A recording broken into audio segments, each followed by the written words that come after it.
Não, perfeito, então. E máscara tira, deixa? Como é que faz? Como é que tá aqui? Pode máscara? Não, perfeito.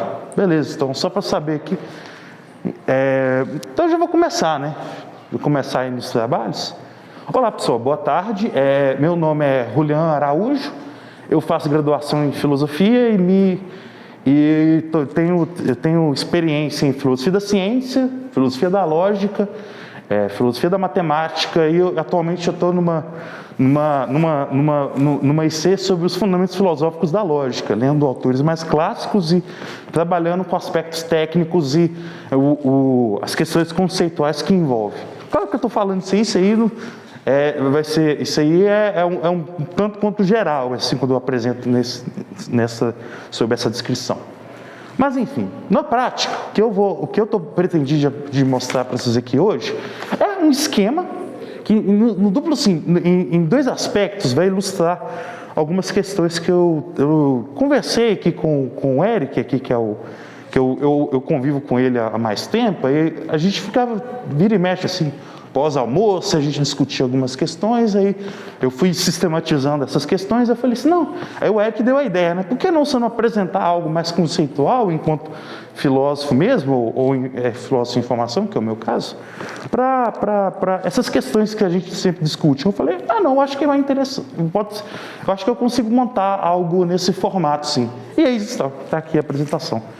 Então, a apresentação, como o nome do que eu coloquei no handout, mandei no resumo para vocês, o formalização e lógicas e algumas lições filosóficas. O que eu vou dar aqui para vocês seria uma espécie de uma introdução à lógica, só que não vai ser uma introdução à lógica tal como é dada na graduação em filosofia, como usualmente é dado. Mas assim, eu vou dar uma introdução, mas ao mesmo tempo dando alguns passos e mostrando como que, na verdade, eu vou trazer uma certa narrativa assim, na construção da linguagem lógica, do que é lógica, afinal de contas, porque eu estou falando lógica aqui, é lógico, matemática é lógica e conhecimento, as questões de natureza muito geral, né? Aí eu vou tentar, pelo menos no meu esforço, tornar muito claro essas questões, ou ao menos assim, se não for claro em via de definição, claro por familiaridade ou exemplos que eu vou explorar um pouco aqui, e eu espero assim que depois, e aí desse modo eu escolhi apresentar a lógica formal. Mais precisamente, eu vou apresentar a linguagem do cálculo proposicional e a linguagem do cálculo quantificacional. Eu vou só apresentar a linguagem e a interpretação intuitiva dessas que usualmente a gente tem no curso de lógica, mas de certa maneira para mostrar como que se dá essa relação do fenômeno que mais já vou dar o adianto da minha apresentação, do que na prática formalizar e de maneira ainda mais geral, do que é modelar um fenômeno, usando uma ferramenta precisa. Que a lógica, a despeito que é algo mais geral e que grande parte do público aqui tem pouca familiaridade, eu vou tentar não pressupor nada, nem de matemática, embora eu vou dar uns exemplos matemáticos, porque indissociavelmente a história da lógica ela está envolvida numa história mais geral, um evento mais geral na história da matemática, no final do século XIX e início do XX. E desse modo, trazendo essas questões conceituais de como que a lógica surgiu no início do século XX, né, no final do XIX, início do século XX, essas questões, e juntamente apresentando essas motivações histórico-conceituais com a linguagem aqui desenrolando, eu acredito que vai nos ilustrar algumas questões gerais de filosofia da ciência, filosofia da ciência geral, seja filosofia das ciências formais ou filosofia das ciências naturais, questões meramente conceituais que eu não vou responder. Eu já vou adiantar para vocês que o lema que um filósofo e lógico brasileiro, um dos maiores lógicos, inclusive o professor Nilton da Costa sempre diz em suas entrevistas, né? Eu vou soltar a serpente no paraíso de vocês. Tem alguma... E sobre as questões assim da apresentação, eu vou apresentando assim, vou falando assim, na medida que vocês tiverem alguma dúvida na apresentação, que eu vou apresentar o que é a linguagem natural, o que é formal, o que argumenta essas noções que são básicas assim, no estudo da lógica, e por que ele estudar essas noções também, é claro. Na medida que eu for apresentando, se estiver rápido ou não ficou claro assim a princípio a minha apresentação, peço encarecidamente que chame a minha atenção. Acho que é isso, assim. Perfeito. Eu vou deixar aqui uma questão aqui para vocês, assim, para a gente começar, né, um ponto de partida.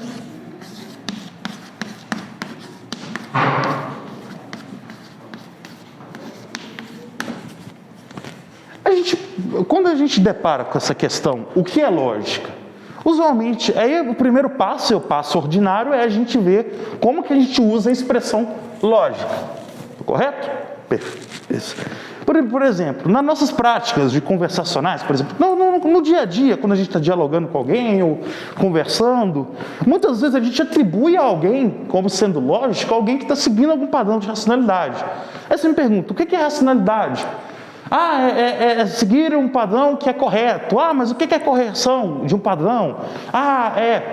Isso ilustra um ponto da lógica interessante, que é a questão das definições.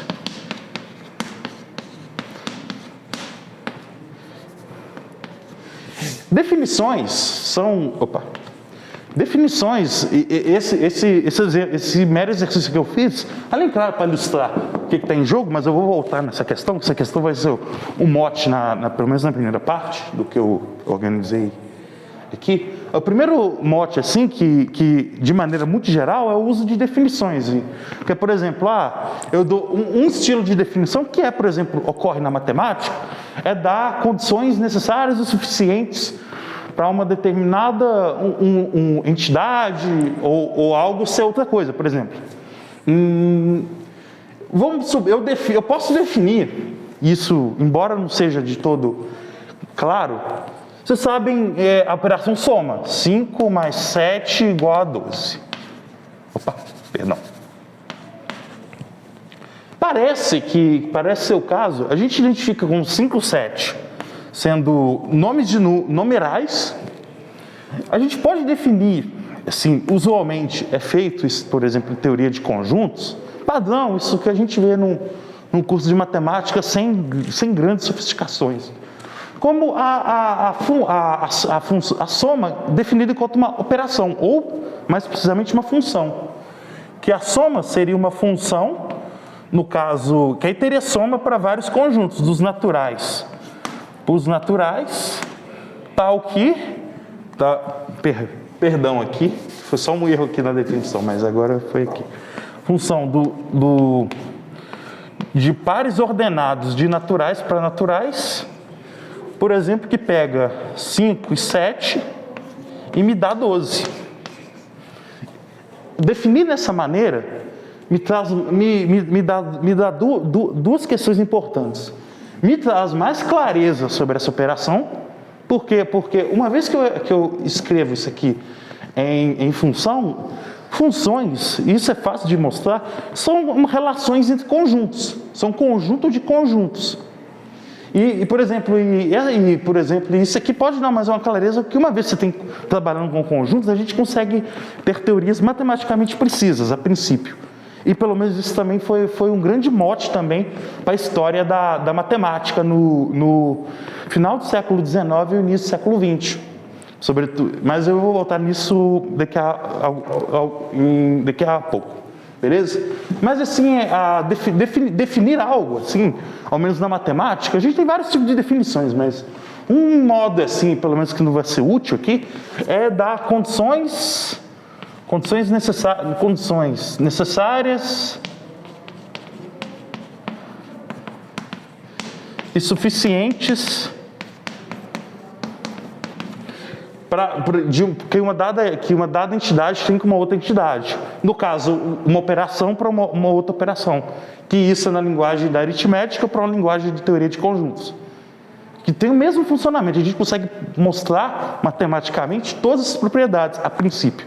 Mas não vou fazer isso agora, até por questão de tempo, para não perder muito aqui a questão. Mas voltando, o primeiro ponto que eu quis apresentar com essa questão das definições é que em toda a nossa prática, a gente usa termos que têm definições, eles falam prática a gente conversar normalmente, e termos sem definições. E isso essa questão assim, de recorrer a uma definição, isso é base para o que eu vou mostrar para vocês na linguagem da lógica, mas de maneira mais geral, a gente sempre tem que parar em algum ponto. E isso é argumento que a gente encontra em Aristóteles, por exemplo, na metafísica. Na metafísica, basicamente, ele vai falar, olha, a gente usa definições, mas a gente não consegue definir tudo, seja da nossa linguagem, seja do nosso pensamento, seja as coisas, assim. E nesse sentido, a gente não... Uma vez que o regresso infinito das coisas leva a um absurdo. Esse é o esquema do argumento. Mas não só Aristóteles, mas Aristóteles é que foi o grande fundidor dessa ideia. Mas o ponto que eu estou trazendo aqui a respeito das definições é que elas são um componente importante da resposta que a gente vai montar daqui a pouco. Mas voltando à questão. Quando eu digo normalmente que alguém é lógica ou alguém é lógico, eu quero afirmar com isso que alguém é racional ou alguém está seguindo certos padrões. Agora, uma questão mais... Agora, vocês podem perguntar, não, mas essa prática de ser racional tem a ver, você pode propor, que a prática de extrair conclusões a partir de certas informações que já são dadas, que seria a concepção ordinária nossa de inferência. E as inferências, elas não precisam, levantar a evidência científica, que eu acho que a vida ordinária nossa, e de maneira geral, embora também isso é bastante estudado na área de psicologia e ciência cognitiva, que nosso sistema que a gente recebe informações, seja na via dos nossos sentidos, e fazemos inferências a partir delas. Seja informações visuais, por exemplo, eu preciso ir ao banheiro, aí eu vejo que tem uma porta aberta, eu faço a inferência, ou menos logo em seguida a minha ação vai ser ir naquele banheiro. Eu vou fazer a inferência aqui. Claro que eu não vou pensar nisso, eu já vou fazer. Só que quando eu vou explicar a minha ação, normalmente eu vou pensar, nossa, eu estou com vontade de ir ao banheiro, eu tenho essa informação, isso é uma informação que o sujeito não pensa, é algo fisiológico.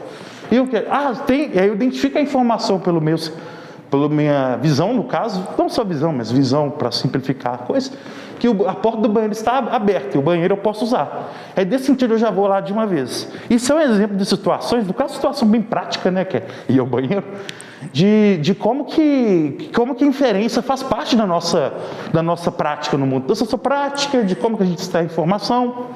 E, nesse sentido, isso é um sentido que chega próximo. Ou ao menos assim, aproxima bem assim, o que a gente falaria de o que a lógica, tal como concebida como um campo próprio de estudos, estuda. É dentro desse do que eu estava levantando como inferências que seriam aqui, só para seguir o handout, seriam inferências, a caracterização precisa seria o estudo das condições de extração de conclusões novas, de novas informações, a partir de informações já dadas pelo ambiente, pelo contexto. Isso é uma caracterização muito geral ainda, que ainda não capturou direito, ao menos assim, mais precisamente o que é lógica. E aí que vem a terceira caracterização, que dentro das inferências, existe uma classe especial dessas inferências, que são inferências que lidam que seriam argumentos. Aí posso me perguntar, o que é argumentar? Porque de fato vocês concordam comigo que ser lógico é argumentar. Assim, sem que eu dê uma definição mais precisa do que seja argumento, precisamente. Eu acredito que concordem comigo. Assim, você já ouviu numa redação que temos que fazer, ou numa prova, que temos que argumentar diante de um dado enunciado, ou até mesmo na mesa do bar. Por exemplo, olha que esse fato político, social aqui, por exemplo,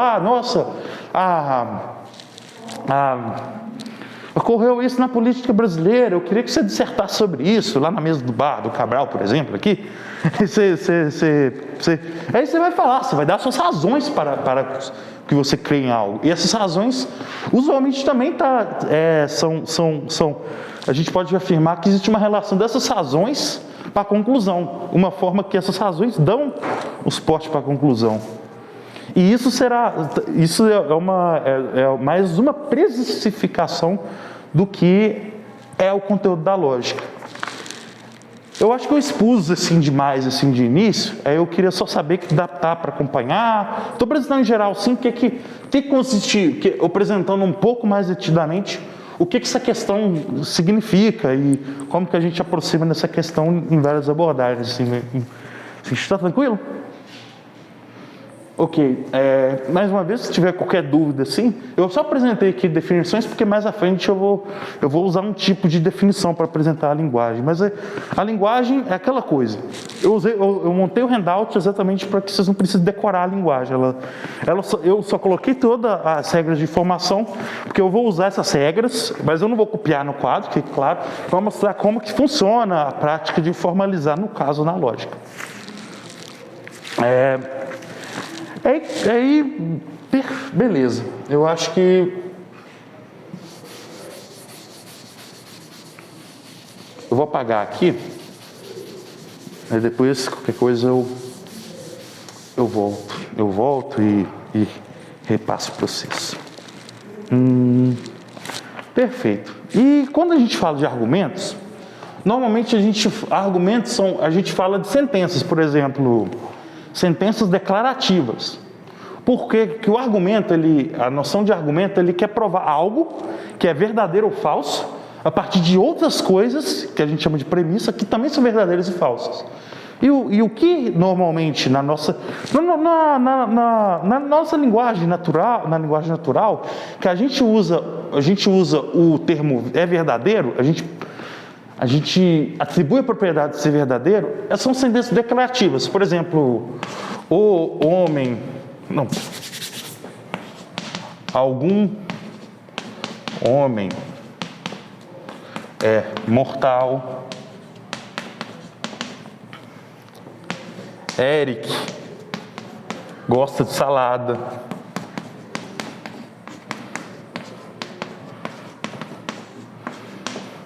E concordam comigo aqui que são sentenças declarativas, e essas sentenças elas podem ser verdadeiras ou serem falsas. E parece que é incontroverso que Eric gostar de salada é verdadeiro se somente se Eric gosta de salada. Essa oração é verdadeira se somente se o fato no mundo que ocorre é o caso.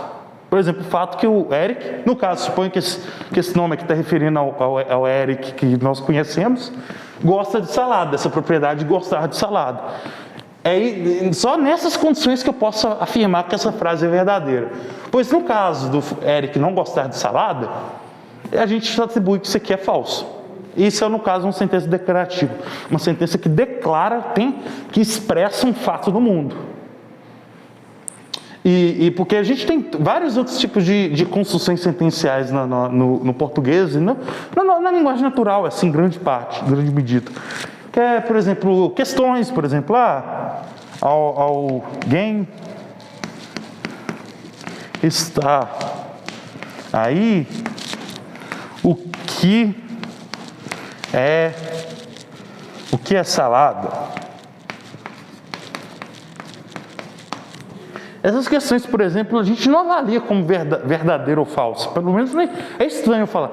Não, eu pergunto, por exemplo, a alguém: nossa, hoje está chovendo? Aí eu falo, verdadeiro ou falso? Não parece uma resposta que você espera uma vez que você está avaliando isso. E sim, você espera uma questão, ela pode ser ou adequada ou inadequada para o contexto. Por exemplo, eu estou no banheiro e pergunto: ou você viu um carro você viu um carro do lado do banheiro? Você fica perguntando: hã? Que aí, no caso, você vai avaliar que aquela questão ainda é adequada para o contexto. Mas você não vai falar que a questão é verdadeira ou falsa. Assim como também desejo. Eu desejo... Aí eu queria 3 maçãs agora. Você vai falar que é verdadeiro ou falso? Porque, embora esse caso seja mais complexo, porque tem um componente que eu estou falando de um fato, que é o fato de eu ter um desejo de algo, mas eu mesmo não vou falar que o meu desejo é verdadeiro ou falso. Mas, enfim, perdão pela complexidade sem perceber. Isso ocorre muitas vezes. Não só comigo, mas comigo também. Mas, assim, o primeiro ponto que eu estou querendo distinguir para vocês é que, no caso, quando a gente trabalha com argumentos, a gente restringe apenas esse tipo de sentenças, assim, a gente quer estudar as relações entre elas, assim. E dentre essas relações, uma relação que nos é muito especial quando está interessado em lógica é a relação de consequência. Que é um fato que algumas coisas são consequências de outras. Vou dar um exemplo para vocês aqui.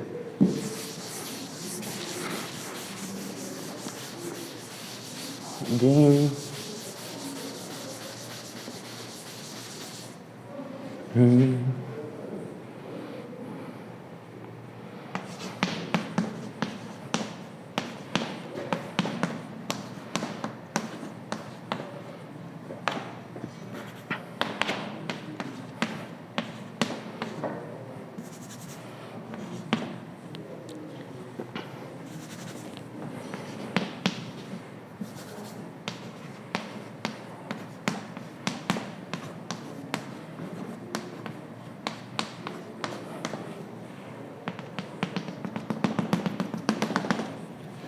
Parece que há uma relação entre essas duas aqui. Do fato da bola ser azul, eu poder concluir seguramente que a bola é colorida. E de fato parece uma relação inquestionável. Que o fato de algo ter cor, ela tem cor. Só que, é aí que está a questão da lógica. A lógica, ela está interessada num tipo de relação de consequência muito geral. Que seria a relação de consequência lógica. Porque pensa só, e um dos aspectos dessa relação, porque você vai perguntar, não, mas existe uma relação de consequência. Claro, se a bola é azul, ela vai ser colorida. Certo? Tá, eu concedo isso. Mas assim, é aí que vem a segunda parte da relação, que seria que eu estou construindo até então, para a gente compreender melhor o que é essa questão, o que ela expressa, ao menos no objetivo da minha exposição, o que é lógica mesmo, o que é assim, o campo de estudos da lógica. Sim, uma relação de consequência.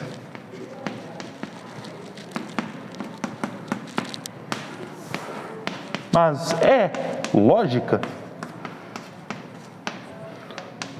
Um outro aspecto da lógica aí, que é a questão que eu vou introduzir.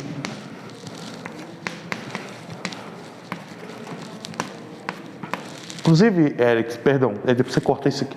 Me informa o tempo, mais ou menos 50 minutos? Que eu já estou acabando. 23? Tá, eu termino isso aqui em 5 minutos, aí eu já posso passar para esse ponto. Que é a questão da forma. No caso, a gente quer, na lógica, a gente quer estudar essa relação, a relação de sentenças seguirem de outras, já falando de uma maneira mais geral, sentenças se seguirem de outras, em virtude da maneira mais geral, e uma vez que essa maneira geral, mais matematizada, como eu vou mostrar para vocês mais à frente, como possível. Que no caso, a matematização vai ser possível, uma vez que eu tenho assegurado uma forma ou então algo constante. E nesse caso, como que a gente caracteriza a noção de forma aqui? Você concorda comigo que essa sentença ela tem um significado no português? Você sabe que a bola expressa um objeto físico. O azul também expressa uma propriedade física. Como acho que não precisa pensar muito a respeito disso. A bola é azul, mas por outro lado, eu estou falando assim que os termos de frase normalmente eles têm significado. Mas a questão, isso é um grande problema, é que tipo assim, para que a gente tenha uma relação de consequência, ou fazer o estudo lógico da maneira mais geral como possível, que é tipo assim, agora eu vou voltar e vou motivar para vocês. Por que é muito interessante a gente ter uma teoria da consequência da maneira mais geral e mais abstrata quanto possível? Pois é, sim, uma vez tendo, a princípio, uma teoria com essa natureza, que funcione bem para esses casos mais gerais, aí cada acréscimo que você quer acrescentar no que você está querendo representar, você consegue controlar. Seria a analogia que eu vou fazer para vocês é que normalmente os cientistas usam ao controlar as variáveis de um cenário experimental. Nesse caso, as minhas variáveis os componentes do significado, que eu quero ao máximo que aquilo tenha a forma lógica e que seja livre de qualquer interferência do significado das expressões das sentenças. Eu quero basicamente que apenas da forma das sentenças essa relação se consuma, se dê. Porque uma vez que eu tenho uma teoria de todas as relações que posso se dar apenas em virtude da forma, eu consigo assim estudar um componente específico do significado de uma sentença e como que ela afeta ou não a forma lógica, isso num momento posterior. É por isso que eu estou assim apresentando calmamente, espero pelo menos, né? Calmamente essas distinções assim, que eu sei que são muitas assim, tipo, no primeiro momento, não, e forma, conteúdo, argumento, verdade, falsidade, essas coisas todas, assim, elas são distinções filosóficas que a gente costuma ter maior cuidado para avaliar, seja na nossa atividade filosófica, estou falando aqui enquanto filósofo, a gente argumenta, não, mas isso é verdadeiro, mas se isso é verdadeiro, então a gente tem, que é o nosso trabalho, assim, é o nosso trabalho argumentar, ter teorias formadas sobre esse aspecto. Mas assim, aí a questão aqui, que aqui eu vou falar para vocês que aqui é uma consequência, mas não é consequência lógica. Por quê? Vocês concordam comigo que a relação de azul, porque aqui a única coisa que mudou da premissa para a conclusão é a relação entre esses dois predicados, entre azul e colorido. De azul, ser azul inferir de algo, ser azul inferir que esse mesmo algo é colorido. Só que aqui existe uma relação que está no nível que está envolvendo o significado dessas duas expressões específicas. E se eu não controlo, e aqui eu estou assumindo aqui, e se eu não controlo essa relação, eu não posso afirmar que é uma consequência puramente lógica, porque ela depende não da forma, mas do conteúdo da sentença, do que está sendo expresso. E dessa maneira aí, eu não consigo capturar a partir desse padrão aqui uma inferência válida, que no caso seria A implica B. Só que claramente é falso, por exemplo, se eu fosse assegurar essa forma aqui. Por exemplo, se eu concluo, a lua é de queijo, a lua é feita de queijo, então meu sapato é feito de meu sapato é feito de queijo com gorgonzola. Isso é uma inferência que é absurda, claro, mas assim, minha questão é que se eu não corrigir, se eu não controlar o que é forma, o que é conteúdo da lógica, eu não vou conseguir capturar o que eu quero como conteúdo da lógica, que é a consequência lógica. E aí que vai vir que eu vou apresentar para vocês agora. Tem alguma dúvida? Está claro, assim, as distinções que estou fazendo, as questões do tratamento um pouco mais cuidadoso com a linguagem natural. Porque, tipo assim, agora dando um pouco do contexto, esta não é a entrada histórica necessariamente para a questão, porque ela se deu em dois eixos. E aí vai ser engraçado, que aí eu vou fazer um pouco de história do desenvolvimento dos fundamentos da matemática.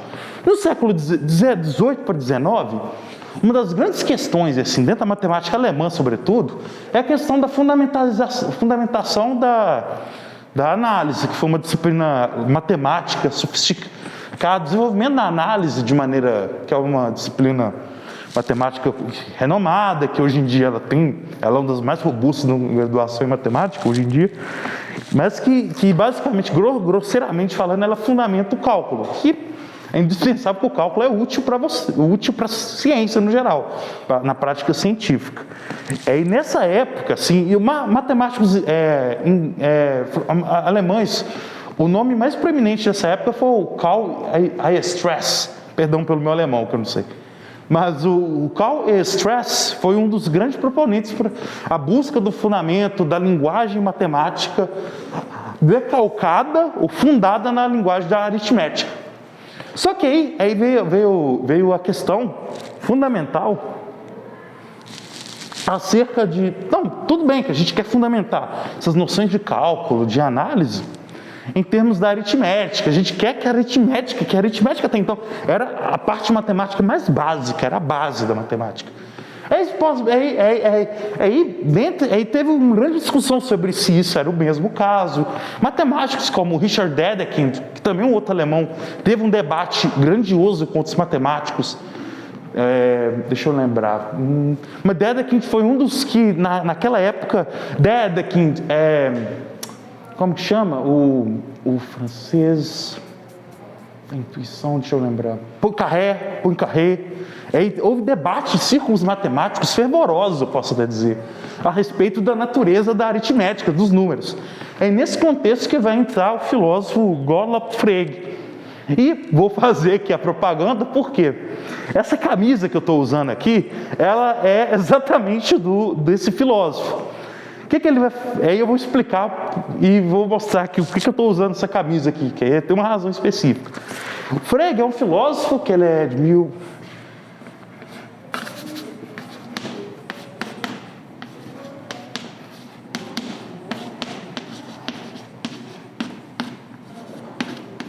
Eu acho que é isso, 1848, 1925. É um filósofo matemático, é matemático na Universidade de Jena, que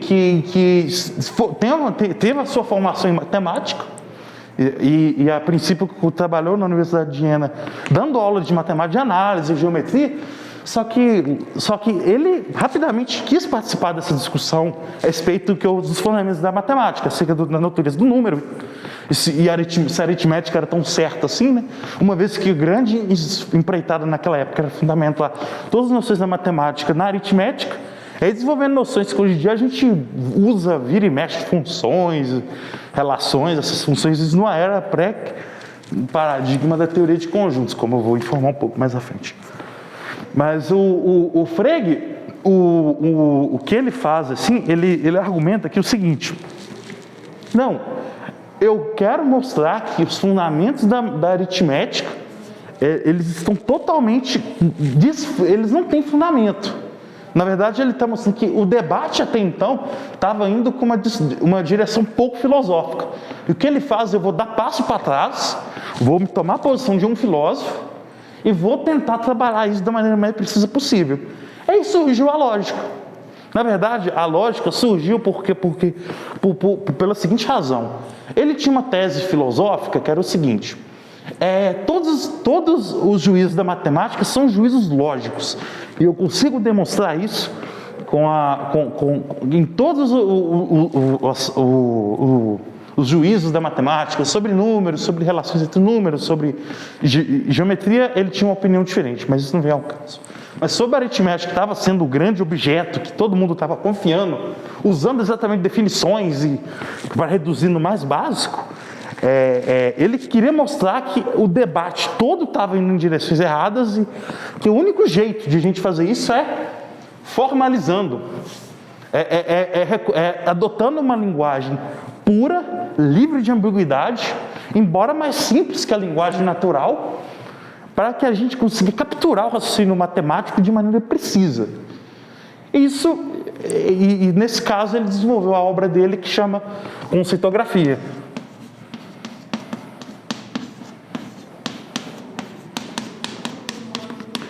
E um fragmento da sua linguagem é exatamente essa camisa que eu estou utilizando.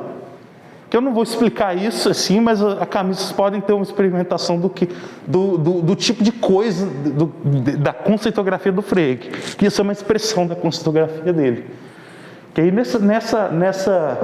nessa linguagem ele pretendia mostrar que todos os juízos da aritmética, isso é o início de formalizar todo o conhecimento matemático, em última instância, ao conhecimento lógico. seja todas as afirmações da matemática e afirmações puramente lógicas. E uma vez assumindo que a lógica ela tinha uma segurança epistemológica do conhecimento muito maior do que a matemática, assim ele conseguiria consumar muito bem o seu projeto. Entretanto, ele não seguiu só com a conceitografia. Depois da conceitografia, ele escreveu uma obra mais filosófica, que é Os Fundamentos da Aritmética, e em último ele chegou fazendo o seu monumento, que é o movimento de redução das noções matemáticas e das demonstrações matemáticas, né, para demonstrações lógicas, assim. Só que aí um filósofo que às vezes já assim depararam com citações dele, assim, que ele é muito famoso, Bertrand Russell, em 1905, encontra o paradoxo na teoria dele, na lógica, e também esse paradoxo ele vai ser um pé no sapato, assim, para o Frege, para todo mundo que queria de algum modo fundamentar a aritmética, seja usando lógica ou outros que chegaram um pouco depois que queriam queria se apropriar de teoria de conjuntos, que é o paradoxo de Russell. Suponha comigo, é que eu já estou terminando aqui. Já estou terminando, só para orientar vocês, eu já estou terminando na segunda parte da exposição. Que a terceira eu vou passar de maneira mais assim, instrumental, assim. Eu não vou ficar tipo, comentando cada uma das cláusulas da definição, mas eu vou mostrando o que significa aqui no quadro, e eu vou mostrando um pouco os exercícios, assim. Ao menos eu espero, para não passar. Mas enfim. O Bertrand Russell, ele identificou o seguinte paradoxo, assim.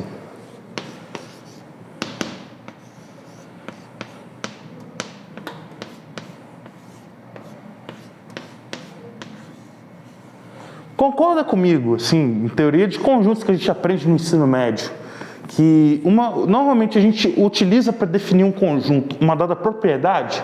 Por exemplo, o conjunto dos números pares. Essa propriedade, todos os números que satisfazem essa propriedade, eles vão cair nesse conjunto, aí vai ser um conjunto dos números pares.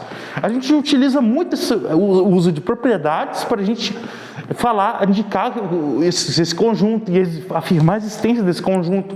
O conjunto dos números pares, o conjunto das pessoas, dos alunos da UFMG, o conjunto de todos os conjuntos com o número 2, com 2 elementos.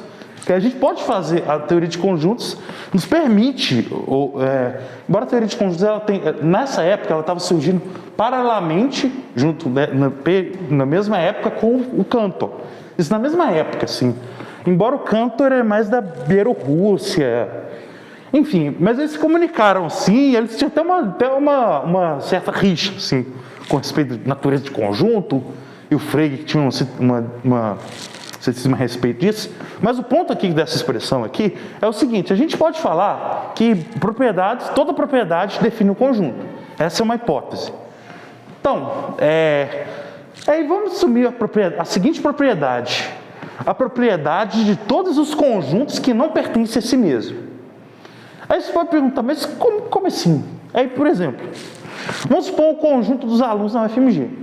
Vocês concordam comigo que aí você tem a propriedade, os alunos da UFMG, e essa propriedade me fornece, uma vez com a teoria de conjuntos em mãos, fornece um conjunto de todos os alunos. É finita, a gente pode falar coisas sobre esse conjunto. Esse conjunto, o conjunto dos alunos da UFMG, ele vai satisfazer a propriedade de ser um aluno da UFMG? Não, né? O conjunto não vai a um aluno da UFMG. Ele não tem número de matrícula, ele não tem propriedade de aluno da UFMG. Ele é um conjunto, ele é um objeto matemático. Certo? Então ele não pertence a esse conjunto. Ele não vai pertencer, ele é um dos conjuntos, no caso, o conjunto dos alunos da UFMG não vai pertencer. Ele vai pertencer a esse conjunto, que ele não pertence a si mesmo. Agora, por exemplo, um conjunto que pertence a si mesmo. Pensa o conjunto das coisas não humanas. Há várias coisas que não são humanas. Aquele armário, o celular, um monte de tudo que não é humano vai estar contido nesse conjunto, incluindo ele mesmo, porque o conjunto, enquanto uma entidade matemática, ele não é um humano, e então ele mesmo já entra como pertencendo a ele mesmo. Aí, eu só estou falando isso só como exemplo para mostrar que conjuntos podem ou não podem pertencer a si mesmo. Uma vez a gente assume que toda propriedade me dá um conjunto. Aí a gente assume essa propriedade, que é a propriedade de todos os conjuntos que não pertencem a si mesmo. Aí eu faço a seguinte pergunta para vocês: mas esse conjunto definido com essa propriedade, ele pertence ou não pertence a si mesmo? Se ele pertence a si mesmo, então, se R pertence a R, então, satisfazendo aqui, eu não sei se está conseguindo ver. Vocês estão conseguindo ver? Está conseguindo? Acho que é melhor, né? Perdão aqui, eu não tenho noção assim de ordem, não. Então, peço aqui, mas aqui eu já...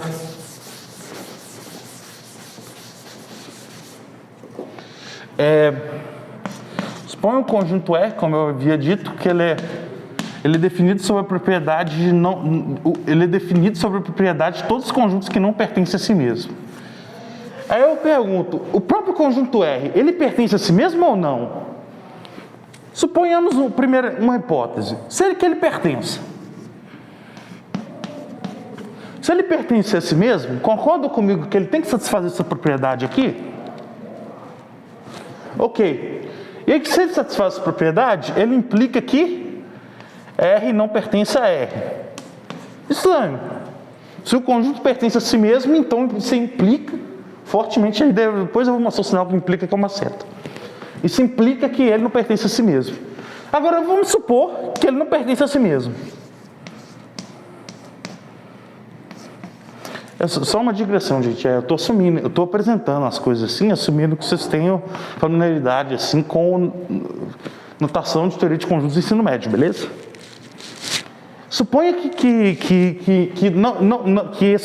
o conjunto que eu defini agora, o conjunto de todos os conjuntos que não pertencem a si mesmo, ele não pertence a si mesmo.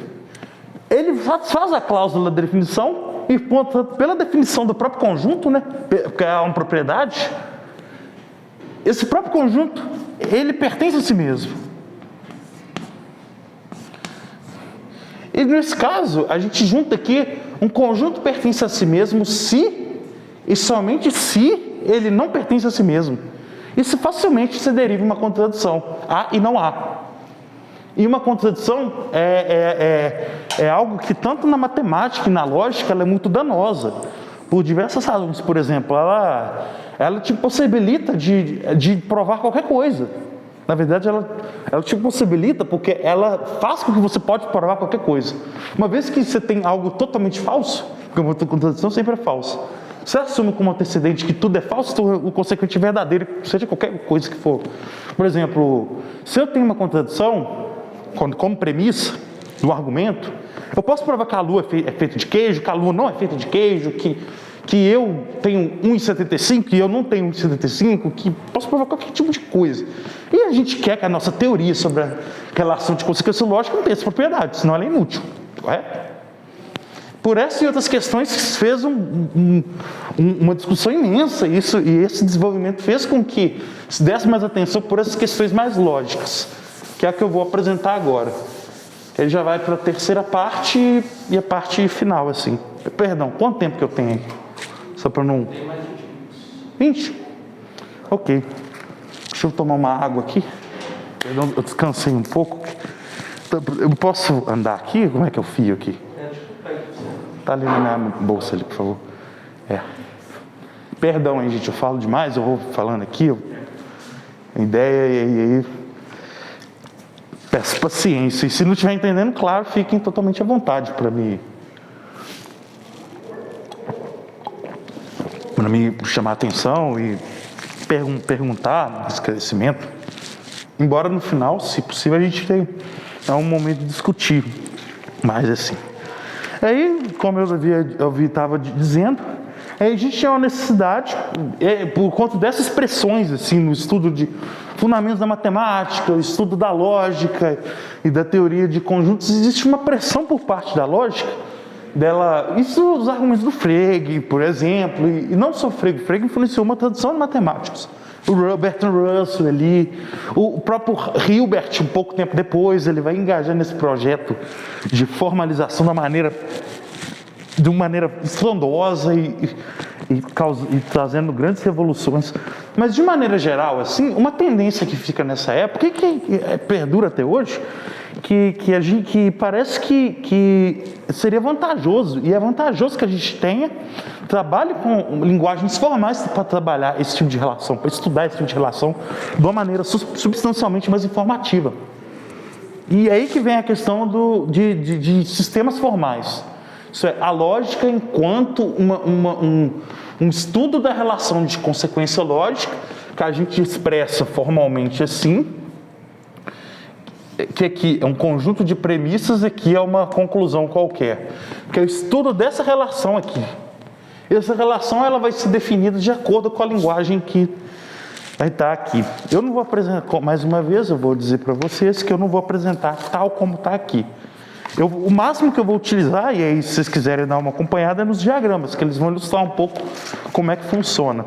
Mas o ponto que eu estou tentando trazer aqui, e o argumento, já vou dar um spoiler para vocês, o argumento principal eu estou usando história da lógica, fatos sobre história da lógica, história da matemática, e também um pouco sobre o estudo da relação de linguagem lógica e linguagem natural, para tentar mostrar como que a lógica está inserida numa imagem científica de mundo muito mais geral, que é a imagem de se recorrer de métodos lógico-matemáticos, formais, assim, de maneira geral, para constituir nossas teorias sobre o mundo, sobre nossas ferramentas que a gente utiliza para conhecer o mundo. E aí, no final aqui, eu até deixei umas questões que a gente pode discutir assim, com mais calma, sobre os limites e o que a gente deve ter, o que a história da lógica nos ensina, ou como que a gente deve pensar um pouco mais das nossas ferramentas que a gente utiliza na nossa prática, seja interpretando, seja modelando um dado fenômeno, de maneira mais geral. Aí, eu devo confessar para vocês que eu quis trazer o exemplo da lógica por duas razões. Eu já vou justificar por conta que ela é muito importante, assim, de se saber e tal, por si mesmo. Mas o segundo, eu acho que eu tenho a convicção que a história dela é muito rica desses detalhes, dessas decisões, assim, em um curto espaço de tempo. Que eu estou falando isso aqui, toda essa discussão que eu estou falando é tipo 1880, que a constituição é de 1879. De 1880 até 1910, assim, no máximo, assim, rolou toda essa discussão, assim, foi horrorosa. Estou capturando só o aspecto mais básico dela aqui. Mas o que eu estou querendo, e claro, o terceiro ponto é a familiaridade que eu tenho com o tema, que eu acho que eu preciso dar um tema que poucas pessoas tenham contato, porque lógica é algo que é muito específica. Normalmente quem se interessa isso é filósofos, alguns matemáticos, mas bem específicos, tem que ter interessado mesmo com a área de teoria de conjuntos. Então, matemáticos veem isso muito pouco na graduação. Estava até conversando a esse respeito sobre, por exemplo, um curso de matemática não ter um curso de teoria de conjuntos, assim, que é uma área que tem uma história bem rica a esse respeito. E, dada essa motivação, eu vou trabalhar um pouco com vocês sobre as noções básicas da lógica. Aí eu vou trabalhar aqui com o que a gente chama de lógica sentencial. Que aí que basicamente a gente vai trabalhar num primeiro nível com a estrutura não das sentenças, mas da relação entre as sentenças. Que aí que a gente fala, por exemplo, concorda comigo que, por exemplo, o gato miau é travesso. Agora eu vou mais passar, assim, como é que funciona na lógica, na prática. Assim. Então, sem questão conceitual por agora, eu vou falar depois. Normalmente a gente formaliza isso aqui, como eu dei aqui na linguagem, a gente formaliza como uma letra qualquer. Um A, um B, um A. Aí concorda comigo, aí o gato miau é travesso. Vou apagar aqui para escrever pequeno, que aí vai ficar mais assim, melhor. O gato é travesso ou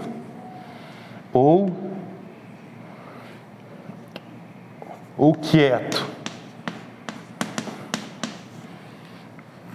Concorda comigo que eu estou afirmando ou o gato é travesso ou o gato é quieto. Essa partícula aqui, o ou, por exemplo, ela vai ser uma partícula especial, porque ela vai ter uma relação lógica por conta que a gente vai, como vou definir para vocês ali logo após, a gente pode definir o significado dela precisamente, então, usando a noção de valor de verdade. Lembra que eu falei que sentenças declarativas são verdadeiras ou falsas? Na lógica, a gente modela esse aspecto de essa propriedade de sentenças serem verdadeiras ou falsas, como tendo um valor verdadeiro ou valor falso, ou 1 ou 0. Esse ou aqui, ele vai ser, a gente vai traduzir, como eu havia dito, a gente pode pegar qualquer letra para traduzir cada uma dessas sentenças. Aqui a gente está trabalhando, só apagar aqui, isso aqui é a relação de consequência lógica, mais à frente eu vou voltar nela assim, mas no final mesmo, que ou é travesso ou é quieto. Aqui é linguagem lógica proposicional. Que a lógica lida com proposições ou sentenças, isso tudo que eu estou falando é a mesma coisa, sentenças declarativas, enunciações declarativas, que podem ser verdadeiras ou falsas. Acho que isso aí já consegue ter uma compreensão do que eu estou trabalhando. Ou o gato é travesso ou ele é quieto. P é que eu utilizo o símbolo da disjunção, ou que. Essa aí por exemplo, é um modo que eu posso formalizar isso aqui. Em que aqui eu pego isso aqui de maneira geral, sem olhar o que tem dentro, o que está vendo nas relações, as relações intrasentenciais e só a relação entre sentenças. Concorda comigo? Aí, se eu falo que o gato travesso é quieto, aí eu vou apagar aqui.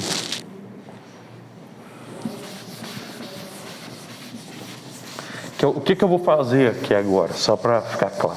Eu estou montando um argumento básico aqui e estou formalizando ele do lado, que aí vocês vão ver como que a coisa funciona. Vocês viram que a primeira premissa, isso aí vai ser uma premissa, eu vou construir das premissas para a conclusão. O gato é travesso ou quieto. Aqui há uma linha.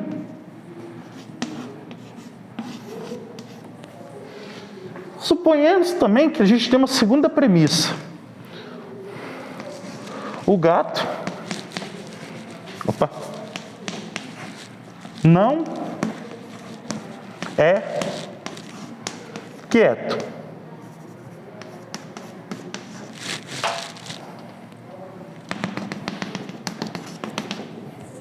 Se o gato não é quieto, e aqui eu já vou introduzir a seguinte constante lógica, ou o seguinte componente que tem um significado fixo na lógica, que entra naquela questão. Esse componente, a gente precisa capturar ele, porque, ele é uma relação entre sentenças, e era o nosso nível interessante, que a gente está trabalhando na relação de proposições, e segundo, ele é possível de dar um significado fixo, que eu vou dar logo daqui a pouco se vocês já ouviram falar, assim, com a tabela de verdade. Isso vai ser mais que suficiente aqui para o nosso propósito. O gato não é quieto. O não aqui, ele vai atuar sobre toda a sentença. Pode parafrasear isso aqui, por exemplo, que vai ser o mesmo significado, não é o caso que o gato seja quieto. Que no caso, eu vou formalizar isso com o símbolo da negação. Não é o caso que o gato é quieto. Que o gato é quieto. O quê? Que aqui, P aqui. Ok? Partindo assim daqui, vocês concordam comigo que se o gato é travesso ou é quieto, e uma vez que o gato não é quieto, me falam que o gato é travesso ou é quieto. Porque tá. Aí eu fico sabendo no momento T2 que o gato não é quieto, aparentemente eu posso inferir, e é necessário que eu infira, que o gato é travesso, uma vez assumindo que 1 e 2 é verdadeiro, certo?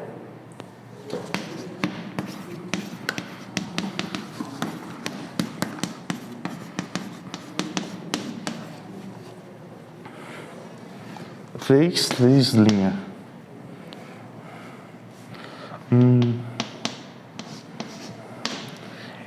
Isso aqui é um exemplo de que a gente chama de um argumento válido ou uma consequência lógica. É aí que vem o ponto. As únicas coisas que eu usei para inferir 3 a partir de 1 e 2 foram apenas o significado do ou, que vai ser expresso na tabela de verdade que eu vou expressar agora há pouco, e o significado do não. Se eu tenho uma ou outra, pensa em qualquer proposição, e uma delas me falam que não é o caso, então eu posso inferir a outro caso da disjunção, o outro elemento da disjunção. Que eu posso no sentido, tipo assim, que se a disjunção é verdadeira, ela é verdadeira se somente se, ou o P é verdadeiro, ou o Q é verdadeiro.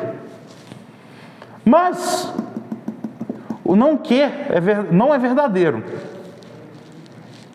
Uma vez assumindo se Q for verdadeiro, não Q é verdadeiro.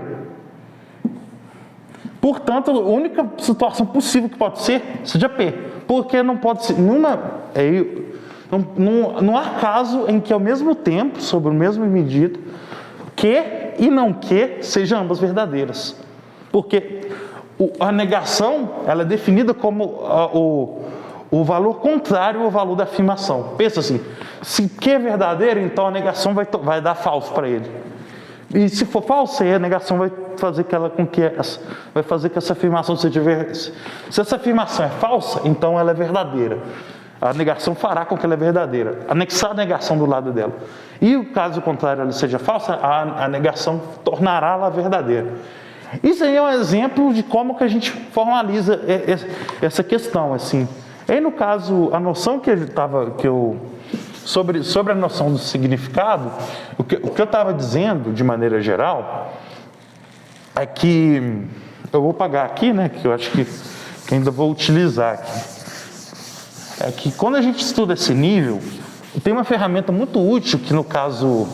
Porque é aí que vem um outro conceito aqui. No caso, o único componente do significado que a gente importa aqui é as condições de verdade. No caso, você viu que eu estou falando só verdade e falsidade. Eu não estou falando nada mais além do que verdade e falsidade. Qual que é a condição para isso ser verdadeiro? A partir dessa condição, mais essa condição, eu infiro isso. Apenas pelas condições de ser verdadeiro que essas partículas que a gente chama de lógica nos impõem. Aí vem para capturar essa relação de valores de verdade, que é uma propriedade que a gente estuda na lógica, né? Que no caso não é uma propriedade de argumentos, essa relação de conjunto de sentenças a outra sentença, mas das sentenças ela mesma, sabe? Nesse sentido eu vou apresentar, por exemplo, a tabela da negação. Suponha uma sentença qualquer e a sua negação. Intuitivamente, ela pode ter 2 valores, ou verdadeiro ou falso. Uma vez que eu tenho, pensa o seguinte de função, assim, eu acho que é útil assim, pensar. Se eu dou um input para verdadeiro, o output, isto é, o que a negação vai fazer? Inverter o valor. E da mesma forma, se eu dou o F dada numa proposição qualquer, a negação vai inverter o valor. Isso aqui é tudo o que esgota todo o significado da negação. E vocês viram que aqui, no caso, conseguiu dar uma caracterização precisa do significado para essas partículas. E aí, da mesma forma, a gente consegue dar para disjunção. No caso, eu vou supor A e B.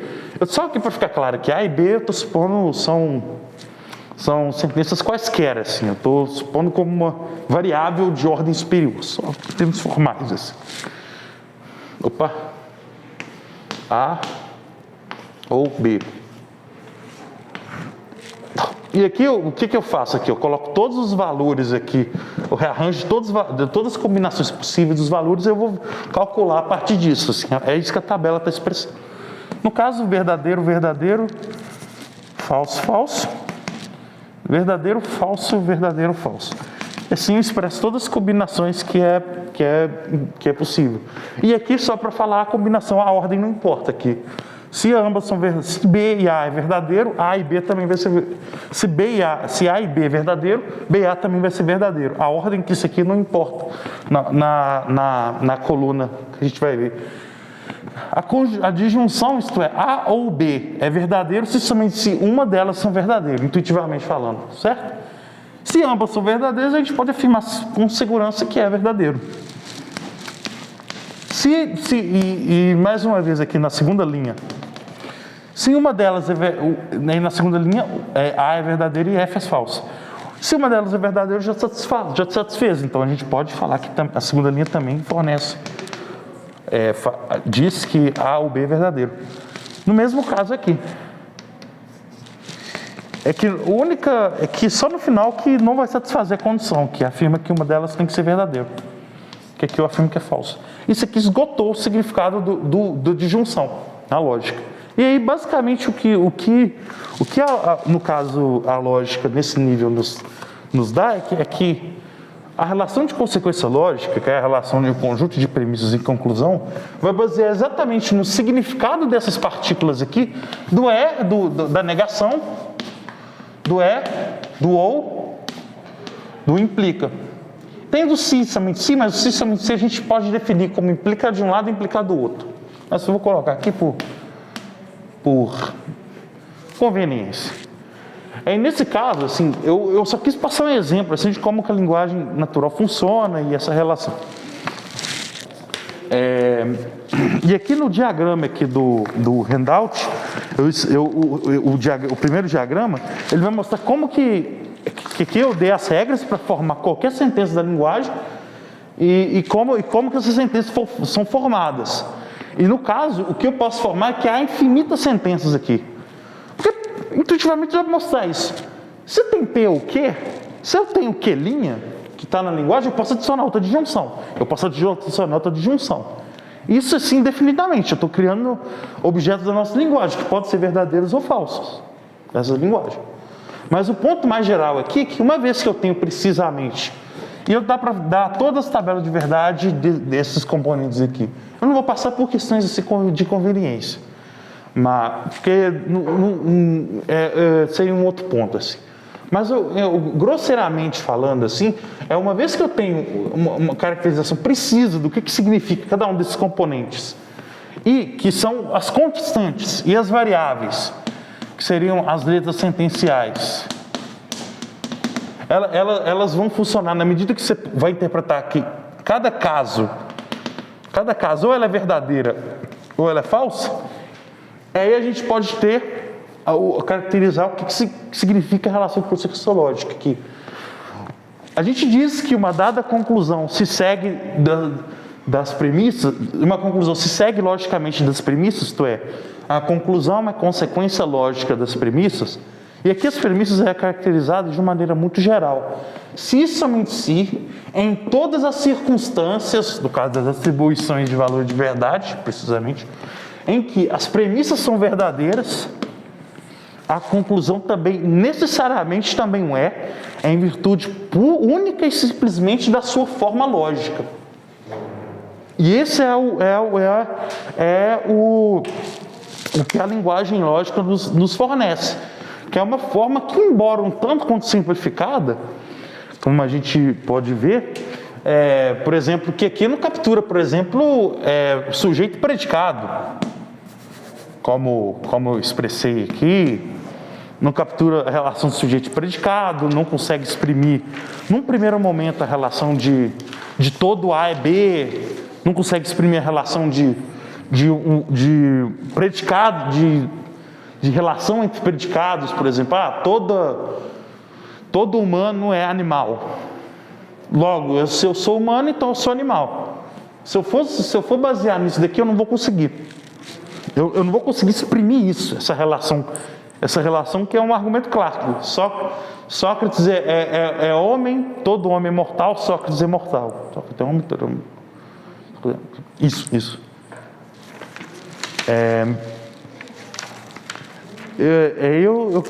Eric, me informa o horário, por gentileza. Você tem mais uns 10 minutinhos. 10 minutos?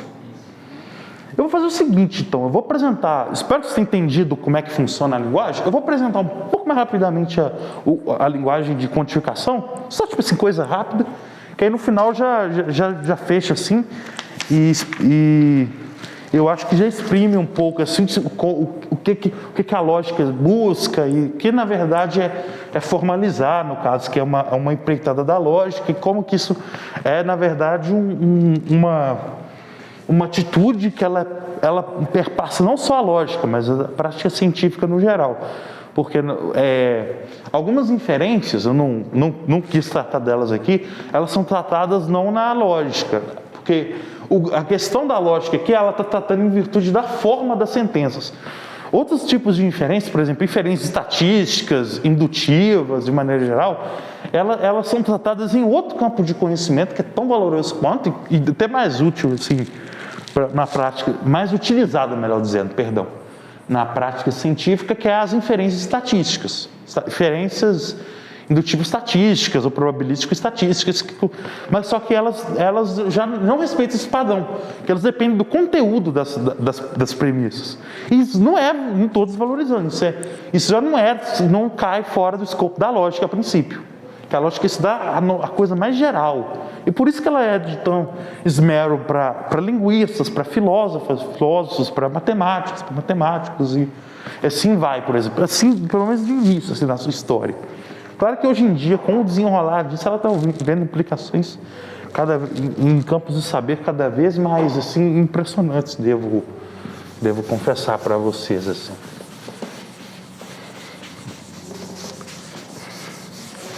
Mas assim, na prática, o que vai mudar com a quantificação? Que agora a gente tem nomes A, B, C, D.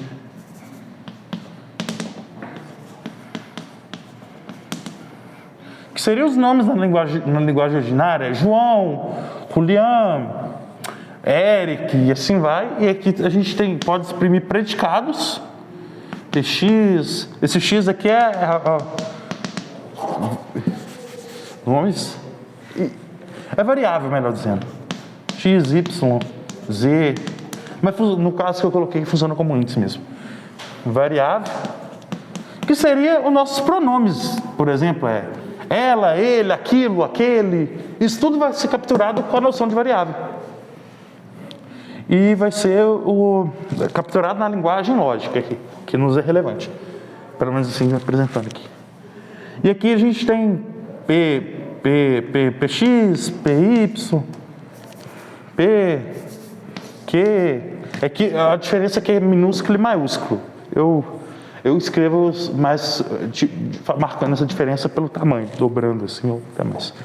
R, que são predicados.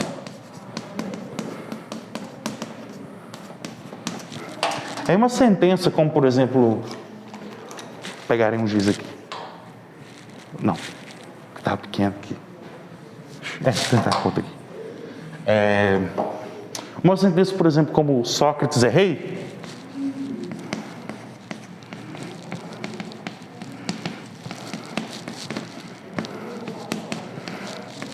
Que no cálculo, na proposição, a gente só teria que pegar e colocar uma letra.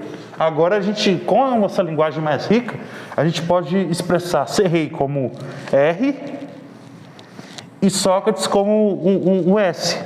Aí a gente pode expressar, por exemplo, Sócrates é rei, ou Sócrates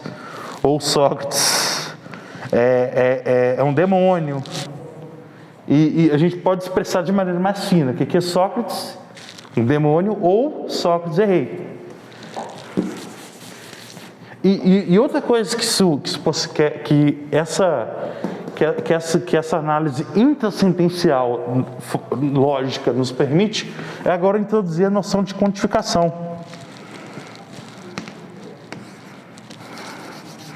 Que eu posso falar sobre predicados eles mesmos, se eles satisfazem, se alguma coisa os satisfazem, alguns objetos os satisfazem ou não, por exemplo. Por exemplo, o para todo X é o Azinho invertido, é o A invertido, que significa o seguinte: para todo X é para qualquer X, X é piadista, X conta piadas. Isso pode ser verdadeiro ou falso, também é uma afirmação.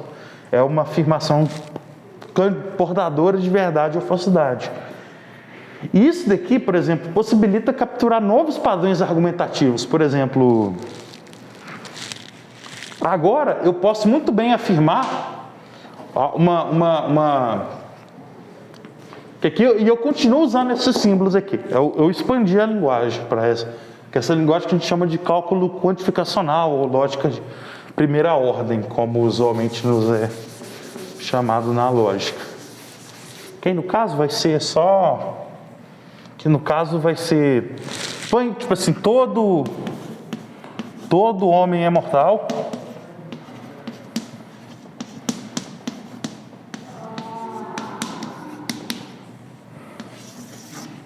Algum homem é mortal.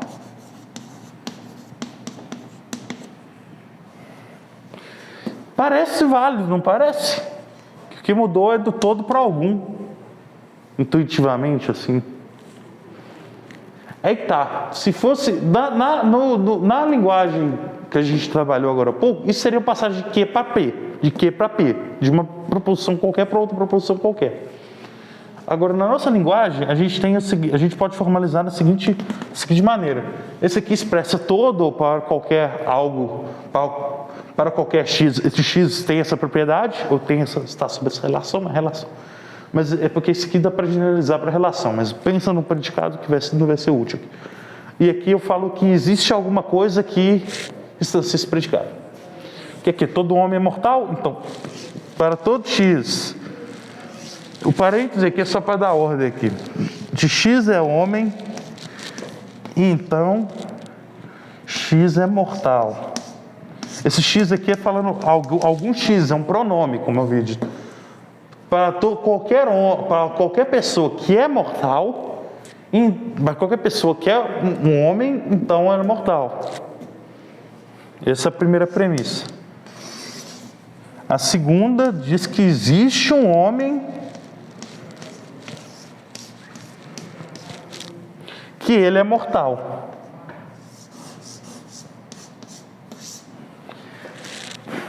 Existe um caso aqui que isso é muito relevante, que aí mostra um pouco da diferença da linguagem natural para a linguagem matemática, que é que na linguagem natural faz algum sentido, ao menos toda situação ordinariamente que eu falo. Por exemplo, eu falo, você sabe que todos os meus filhos... Eles têm formação em Harvard, em eletroquímica, em petroquímica. É verdadeiro, logicamente falando, porque não tenho filhos. Se eu não tenho filhos, o antecedente é falso. Se o antecedente é falso, não importa que o valor de verdade do consequente. A condicional vai ser verdadeiro. Isso é uma das questões, assim, que isso é um debate, assim, na lógica e na linguagem. Que, nossa, mas por que você deixa essas coisas estranhas? Mas na matemática isso funciona muito bem. Por exemplo, quando eu quero provar um teorema, a única coisa que eu preciso garantir é que se eu suponho o antecedente, que é essa parte aqui, o consequente vai se derivar a partir do antecedente. Eu só suponho coisas verdadeiras, né? Porque se for falso, não importa o que eu vou derivar lá. Porque minha suposição é falsa. Mas se eu suponho, eu tenho que derivar essa conclusão. E uma vez que eu derivo essa conclusão a partir da minha suposição, que eu infiro o condicional. Se A, então B. Isso captura o suficiente. Por isso que na matemática pouco importa. E até matematicamente mais sofisticado, manter que da falsidade qualquer coisa se segue. E tem discussões hoje em dia. Essa discussão em filosofia da lógica e lógica filosófica é algo que dá um pano para manga, assim, garanto para você. Mas aqui, nesse caso aqui, uma situação em que não há homens na Terra garante a verdade disso daqui. Porque se não há homens, aqui é falso, e se o antecedente é falso, o consequente vai ser verdadeiro. Mas aqui já é falso, porque aqui está afirmando que existe algo que é homem e que é mortal. E a condição de verdade desse conectivo aqui, esse termo lógico, é a conjunção, é verdadeiro se somente se todos os membros, o A e B é verdadeiro. Nesse caso, claramente, como a gente discutiu nesse mesmo caso em que o antecedente é verdadeiro, o que existe homem é falso. Aí não vai ser válido. Embora na nossa linguagem ordinária, quando eu infiro que todos os meus filhos estudaram petroquímica em Harvard, você vai fazer inferência automática de sair informação que eu tenho um filho e que provavelmente ele estudou. Aí por isso é estranho, porque você faz essa inferência. Aí eu estou mostrando um pouco assim das similitudes e dissimilaridades da linguagem lógica, da linguagem natural, e como que na matemática, por exemplo, e por que ela tem essa tensão assim com a lógica e matemática, e como que existem dois programas de pesquisa analógica.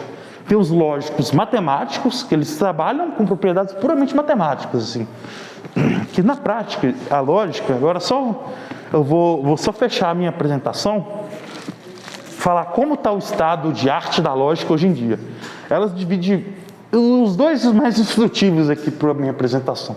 Claro que tem mais, porque as coisas não dá para dividir entre dois tipos de pesquisadores ou pesquisadoras na área. Mas dois tipos assim que a gente pode marcar como paradigmáticos do estudo da lógica dos anos 20 do século 20 até hoje em dia, são os matemáticos e lógicos que se preocupam ainda com fundamentação da matemática, que se tornou um estudo basicamente em 4 áreas, que eu vou mencionar os nomes, mas não quero que vocês se preocupem no primeiro momento, que é a teoria de conjuntos, formal, mas robusta, teoria de modelos, que é uma parte da álgebra abstrata, teoria da recursão, que é estudar a noção de computabilidade, noções de computável, e teoria da prova, que é uma área também na área de teoria de linguagem formal, que também é computação. Só que essas áreas elas estão muito fragmentadas, estão muito específicas. Isso na prática científica no geral, né? Vamos pontuar assim. E o segundo ponto é o estudo da lógica enquanto o estudo da relação de consequência lógica, que é um estudo de sistemas formais que trabalham com essas questões. Assim, por exemplo, mas será mesmo que isso aí é uma lógica que tem essa propriedade? Ela é importante, ela é legal? Se a gente mudar o significado dessas constantes lógicas aí, claramente, uma vez que a gente muda uma coisa, a gente não muda sem preço. Quando a gente quer mudar alguma coisa, a gente tem que mexer com a parte que fundamenta ela, como, por exemplo, no caso aqui da nossa semântica. No semântica eu falo da distribuir, por exemplo, no tabela de verdade, que eu tenho que mudar isso aqui, mas eu mudo aqui, eu altero propriedades daqui. Então é uma atividade nesse sentido, que é uma atividade que é mais assim que filósofos mais pegam para trabalhar, dentro da área de lógica filosófica. É uma área que tem até hoje, tem grandes pesquisadores brasileiros trabalhando com esse aspecto, assim. Aí, peço perdão aí pelo... Quantas horas faltam? 5 minutos ou menos? Você quer demonstrar alguma coisa ainda? Não, agora eu só vou falar coisa geral mesmo. Só. Agora eu não vou mostrar mais nada. Até pensei em fazer mais coisas, mas eu fui ocupar. Assim, eu acabei decidindo fazer um percurso mais assim... um pouco diferente do que eu tinha previsto, confesso. Mas sobre isso, eu tenho algumas questões aqui para trazer para vocês aqui no final. Não vou responder, eu só vou dar um insight inicial, ou ao menos falar o ponto de vista do filósofo a respeito dessas questões. O que é que eu estava falando? Não, existe, esses pontos, essas dissimilidades, elas estão no aspecto assim que existem 2 interações quando você está trabalhando, quando você trabalha com lógica. Porque, de certa maneira, você quer formalizar alguns aspectos da linguagem natural, mas que sejam relevantes para você caracterizar a noção de consequência lógica. Aí, muitas vezes, essas escolhas para você formalizar do que você deixa como constante, do que você deixa como variável, do como que você interpreta cada vez essas coisas, acaba que dá algumas tensões, assim, porque você desvia um pouco de uma parte do que você está se motivando em virtude de outra. E às vezes isso é pano para manga para uma grande porção de discussão. Que aí no caso E isso é ainda mais drástico por conta que, na linguagem natural, a gente tem que fazer 2 níveis de abstração. Porque quando eu falo, às vezes, por exemplo, falar, nossa, mas o clima está quente, mas ele não está agradável, né? Esse mas, ele, por exemplo, ele tem um adversativo evidente, né, quando a gente usa isso. Mas esse adversativo não importa no ponto de vista da lógica do lógico. Porque não interfere no significado, que é, como eu já disse, no momento inicial, que é as condições de verdade ou falsidade de uma dada sentença, ou que o elemento intersentencial contribui para a sentença, sabe? É nesse sentido, você ganha um aspecto de significado da noção. Isso para linguista, ou para o linguista que estuda, por exemplo, para o lógico, por exemplo, isso é algo, e para o filósofo que também se interessa por essas questões, isso é algo que não passa ileso, sem ter pelo menos uma discussão conceitual de por que você adotou essa escolha. É aí que eu venho trazer esse tipo de situação para comentar a vocês. Assim. Por exemplo, aqui eu coloquei algumas sessões que talvez não vai dar para comentar, peço perdão primeiramente. Que é, por exemplo, o advento de novas lógicas, que, como resultado natural, algumas outras pessoas que vão tentar capturar essas intuições que não são capturadas assim, na lógica e tentar montar a lógica de acordo com elas. E isso aí é um dos motes para você construir novas teorias do raciocínio lógico. Teorias do que consiste, melhor dizendo, a relação de consequência lógica. Aí vem N debates a respeito sobre o que modelar, o que não modelar, por que está errado, qual que é a melhor lógica, há uma lógica correta? Essas questões são questões tem um substrato filosófico, porque uma vez você dá uma resposta para elas vão impactar outras posições, tanto na filosofia e mais especificamente em como que você vê a relação de lógica e ciência, por exemplo. Tem uma discussão muito interessante entre os filósofos para entender se a lógica também é uma ciência, porque ela não é como a matemática, porque ela se motiva um pouco mais pela evidência ordinária, mas ela é diferente, porque a lógica ela não é simplesmente, no caso, o mera captura do que a gente raciocina de fato, mas o que a gente deve raciocinar, que a gente deve extrair, as conclusões que devemos extrair logicamente a partir de dadas premissas. Isso, claro que isso definido de acordo com a forma do que a gente toma como forma lógica dessas expressões, das relações entre essas expressões. E aí que eu venho colocar umas questões assim de maneira mais geral, assim, que formalizar, como eu estou fazendo, é idealizar de um ponto e tornar complexo de um outro. Que eu idealizo todos esses aspectos assim, no que eu estou dizendo aqui de um nível de abstração, abstrai componentes da linguagem natural, como o adversativo e tantos outros casos. Mas isso é só um exemplo simples para mostrar que é uma prática que eu vou idealizar certos aspectos assim, para conseguir trabalhar com isso de maneira, no caso a metodologia da lógica a princípio matemática, eu provo teoremas sobre a lógica, assim. Desde os anos 20, assim, eu não quis comentar muito sobre essa parte, porque essa parte ela é complexa mesmo. Assim. Eu provo sobre o que a lógica pode provar. E são fatos assim que são fatos, e a partir desse desenvolvimento dos anos 20 e 30, conseguiu resultados um tanto quanto surpreendentes, assim, que porventura mais para frente eu posso fazer uma apresentação, mas não por agora, porque eu somente estou estudando isso.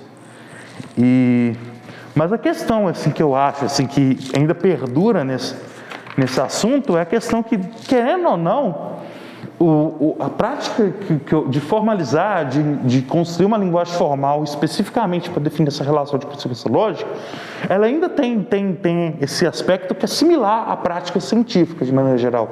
Que é a prática que, quando eu estou modelando, eu tenho um interesse. E o debate conceitual assim, sobre a legitimidade desse interesse é algo que permeia assim, a prática científica de uma maneira geral. Eu acho que, tipo assim, nesse caso, convém a gente, por exemplo, sermos lógicos, mas aí tem os lógicos debater quais são as melhores razões de assumir. Aí tem as posições mais assim, ecumênicas, por exemplo, que para esse objetivo vamos fazer isso, para esse objetivo vamos fazer isso. Que é um aspecto que o lógico ele é similar sobre certos aspectos. E aí, no final, eu vou deixar a questão para vocês. Assim, eu não vou responder, mas estou fazendo meu trabalho, né? Sou eu um filósofo, pelo menos informação, que é a questão, assim. De fato, modelar matematicamente é uma evidência suficiente para teorias? Modelar, ter um modelo matematicamente preciso, seja sobre um sistema físico, biológico ou químico, ou no caso formal, é evidência para que essa teoria que essa hipótese é correta ou não? É uma melhor evidência o objeto se deixar modelar matematicamente? Ou a modelagem é uma prática totalmente humana? Tem essa questão assim que eu não vou discutir, mas eu espero que seja instrutivo aqui o exemplo, essa conjugação de exemplos históricos com um pouquinho desenvolvimento da linguagem lógica aqui, mostrando como que as coisas funcionam aqui. No mais, é isso. Eu tenho só que agradecer a vocês que vieram aqui. Espero que não tenha sido muito chato. Pelo menos para mim não foi excelente assim. No mais, muito obrigado a todos pela presença e espero que tenha sido de algum modo instrutivo. Não precisam sair daqui sabendo muito, só mesmo entender um pouco primeiro que eu trabalho, que eu tenho interesse nisso, enquanto filósofo, e segundo que eu acho que é intelectualmente estimulante, assim, saber de outras empreitadas intelectuais, sobretudo a que não é da sua familiaridade, ao menos no primeiro contato. Acho que é intelectualmente estimulante, ao meu ver. No mais é isso, muito obrigado pela presença de todos e todas.